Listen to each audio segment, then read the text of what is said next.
dimasukkan. Nah, sudah siapkan jamnya, sudah siapkan tanggalnya, pertanyaannya.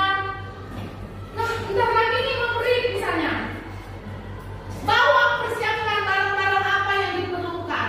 Buku misalnya, pena kah, atau alat-alat yang mau untuk merekam kah, recording, atau kamera mau bikin videonya.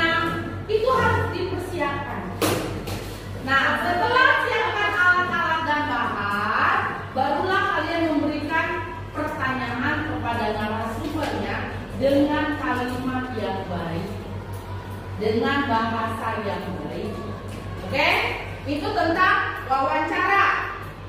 Nah, setelah itu barulah kalian mendapatkan hasil wawancaranya dan kalian buat laporan seperti yang ada di halaman 84. Nah, setelah ini berarti kita mau wawancara nih kan?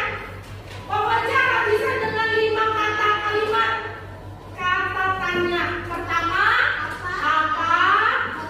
Bagaimana? Di mana? Berapakah? Kapan? Dan hanya siapakah? Jadi ada apa, di mana, kapan, siapa, mengapa, bagaimana. Ada 6. 5W1H kan? Kalau apa itu kalimat tanya untuk menanyakan apa? Menanyakan suatu keadaan. Apa makanan kesukaan Glenn? Apa makanan kesukaannya Naya? Nah, di manakah rumah Naya? Bagaimana keadaan Zeon? Siapakah yang piket tadi? Itu menjadi kalimat-kalimat yang bisa digunakan untuk wawancara. Nah, ingat, setiap kalimat tanya itu akan diakhiri tanda tanya. Tahu tanda tanya? Tahu. Biasanya siapakah? Bla bla bla bla bla bla. Tanda tanya. Jangan lupa tanda tanya. Setiap kalimat tanya itu akan diakhiri tanda tanya. 5W1H itu bisa kalian gunakan untuk membuat pertanyaan sebelum mewawancara.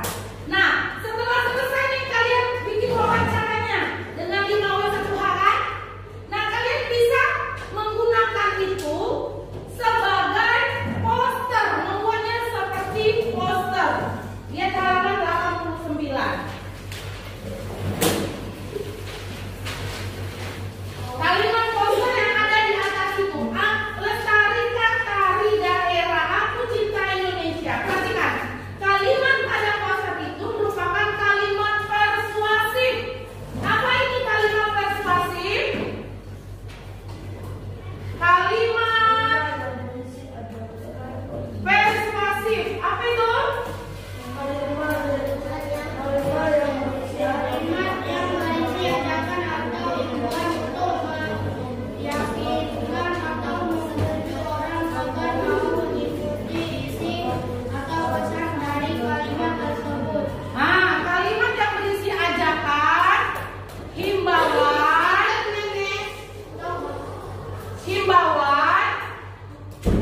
yang mengajak, yang menghimbau orang lain, yang membujuk orang lain. Nah, ada ajakan, ada himbauan, ada bujukan. Ya, agar orang lain itu bisa ikut. Contoh ini, lestarikan tari daerah. Itu himbauan kepada orang-orang yang akan melihat poster ini. Nah, apa di sini ciri-ciri kalimat persuasif tadi? Ajakan, ada tanda serunya, bisa dipakai iklan, menggunakan ayo, mari, marilah, sebagainya, dan membuat orang lebih menarik. Nah, jadi pembelajaran kita sampai di sini. Semoga nanti ada tugas dari Miss Lena, yaitu membuat kalimat persuasif dengan tema Hari Guru. Oke, di notebook saja. Oke.